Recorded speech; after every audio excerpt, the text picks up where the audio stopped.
Hello students, welcome back to my channel. आपका अपने channel Sushant classes पर स्वागत है। और स्टूडेंट, कैसे हो आप सब? उम्मीद है आप सभी के सभी बढ़िया होंगे। तो स्टूडेंट, इस वीडियो में मैं एक और वन शॉट लेकर के आ गया हूं और आज हम बात करने वाले हैं return, growth and depreciation. Complete chapter इस वीडियो में कवर करेंगे। सिंगल वीडियो में हम कंप्लीट चैप्टर को कवर करने वाले हैं। सभी की सभी थ्योरी डिस्कस करेंगे और जितने भी इससे रिलेटेड फार्मूले हैं वो भी डिस्कस करेंगे और सभी फार्मूले से रिलेटेड हम क्वेश्चंस की भी प्रैक्टिस करेंगे। तो आइए कहानी को स्टार्ट करते हैं और बात करते हैं। फर्स्ट टॉपिक यहाँ से क्या बोला हुआ है, इफेक्टिव रेट ऑफ रिटर्न। अब ये इफेक्टिव रेट ऑफ रिटर्न क्या होता है कि जैसे मान लीजिए कोई भी इन्वेस्टर है, अगर उसने मान लीजिए 10,000 रुपीज़ डिपॉजिट किया है कहीं पे या फिर इन्वेस्ट किया है, तो उसको आफ्टर 1 ईयर, 2 ईयर्स या 3 ईयर्स के बाद उसको कितना अमाउंट 10,000 इन्वेस्ट करने के बाद उसको वापस मिला। तो इन्वेस्टर ये जानना चाहता है कि जब उसने कहीं पे मनी इन्वेस्ट किया तो उसको किस रेट से उसको रिटर्न दिया जा रहा है। उसी को क्या कहा जाता है, इफेक्टिव रेट ऑफ रिटर्न। जैसे मान लीजिए मिस्टर पी भैया ने क्या किया, भाई मिस्टर पी ने 10,000 रुपीज़ कहीं पे इन्वेस्ट किया और आफ्टर 1 ईयर, यानी कि ये प्रिंसिपल अमाउंट होगा, आफ्टर 1 ईयर उसको जो है ना 12,000 रुपीज़ मिला। यानी कि 10,000 इन्वेस्ट करने के बाद उसको कितने का इंक्रीमेंट मिला आफ्टर 1 ईयर, 2,000 रुपीज़ का। तो कहने का मतलब ये है कि 10,000 रुपये पे अगर 2,000 रुपये उसको इंटरेस्ट मिला 1 साल के अंदर, तो उसको किस रेट से रिटर्न मिला, 20% के हिसाब से उसको रिटर्न मिला। इसी को कहा जाता है इफेक्टिव रेट ऑफ रिटर्न, कि आपको किस रेट से इन्वेस्ट किए हुए अमाउंट पे आपको किस रेट से रिटर्न मिला। ठीक है ना। अब अगर हम इसके डेफिनेशन की बात करते हैं तो देखो डेफिनेशन क्या कहता है कि effective rate of return, real rate of return generated by an investment when all factor affecting return are considered. अब इसमें कुछ फैक्टर हैं। जैसे फर्स्ट टॉपिक है यहाँ से, price at which the investment is done. जो इन्वेस्टमेंट है ना वो किस प्राइस पे किया गया है ना। जैसे कि फॉर एग्जांपल बोला हुआ है कि if an investors purchase share stock less than the face value, the share then effective rate of return is increase. If the investor purchase share and stock at more than the face value of the share, then the effective rate of return is decrease. तो यहाँ से मेरे भैया एक MCQ question भी बनता है कि अगर फेस वैल्यू से कम में अगर किसी ने इन्वेस्ट किया तो रेट ऑफ रिटर्न ज़्यादा मिलेगा, और अगर फेस वैल्यू से कम पे अगर उसने कहीं पे इन्वेस्ट किया तो उसको रेट ऑफ रिटर्न जो है वो कम मिलेगा। ठीक है। अब देखिए, अब फेस वैल्यू क्या होता है, आप लोगों ने बहुत अच्छे से शेयर में भी पढ़ा होगा क्या, कि अगर मान लीजिए कि एक शेयर अगर 10 रुपये, सॉरी 100 रुपीज़ का है ना। अगर 100 रुपीज़ का शेयर अगर 100 रुपीज़ में परचेज़ किया आपने, यानी कि इन्वेस्ट किया आपने, तो उसको क्या कहा जाता है, एट पार। ठीक है ना। और अगर आपने 100 रुपीज़ का शेयर अगर 80 रुपीज़ में परचेज़ कर लिया तो उसको बोला जाता है एट डिस्काउंट। यानी कि फेस वैल्यू से कम में जब परचेज़ करोगे तो नंबर ऑफ़ शेयर ज़्यादा परचेज़ कर पाओगे, और जब नंबर ऑफ़ शेयर ज़्यादा परचेज़ कर पाओगे तो रेट ऑफ रिटर्न आपको ज़्यादा मिलेगा।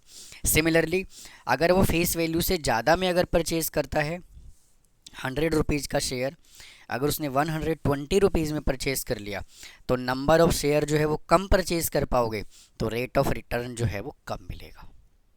Is it clear. अब देखिए आगे क्या बोला हुआ है, एक एग्जाम्पल भी लिया हुआ है मैंने यहाँ पे। If 8% bond of the face value, 8% bond का फेस वैल्यू अगर 1,000 रुपीज़ है और उसने 800 रुपये में ख़रीद लिया, मतलब कि 1,000 का शेयर मेरे भैया उसने कितने में परचेज़ किया, 800 रुपये में परचेज़ किया, then actual rate of return उसको कितना मिला, 10% मिला। ऑन अदर हैंड 8% बॉन्ड अगर वो 1,000 रुपीज़ का है और अगर उसने 1,050 रुपीज़ में परचेज़ किया तो उसका रेट ऑफ रिटर्न जो है वो क्या होगा, कम होगा, 7.62% होगा। ठीक है। तो उम्मीद है आपको यहाँ तक समझ में आया होगा।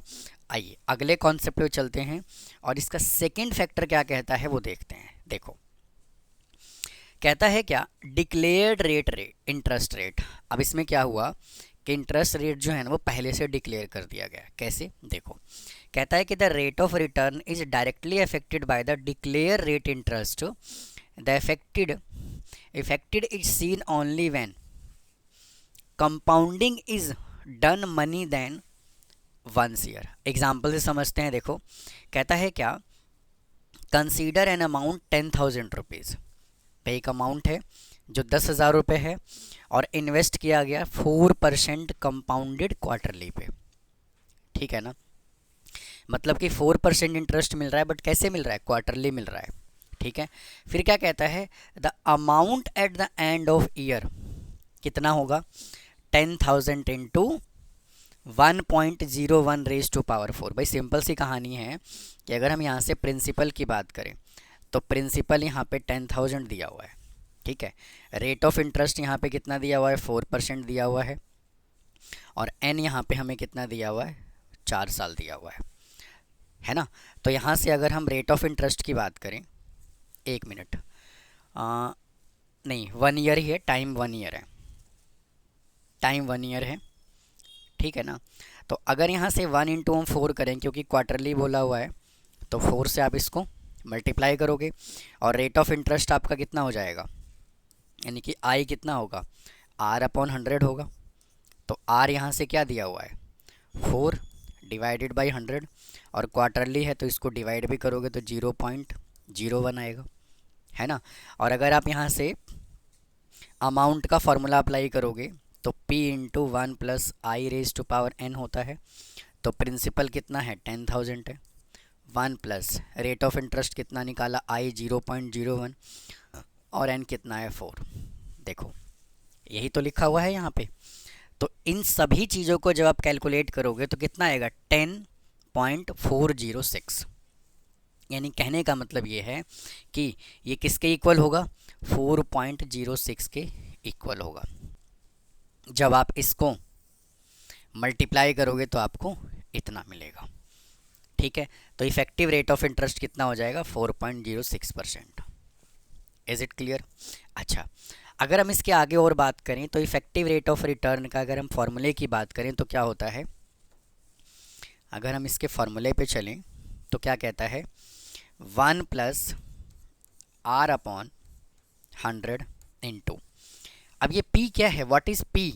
P जो है ना यहाँ पे, अगर वो क्वार्टरली कहता है, सेमी एनुअली कहता है, मंथली कहता है, तो वही यहाँ पर P है।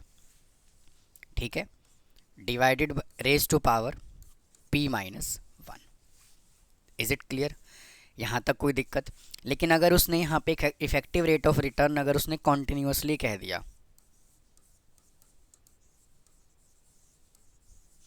अगर उसने कॉन्टिन्यूसली कह दिया,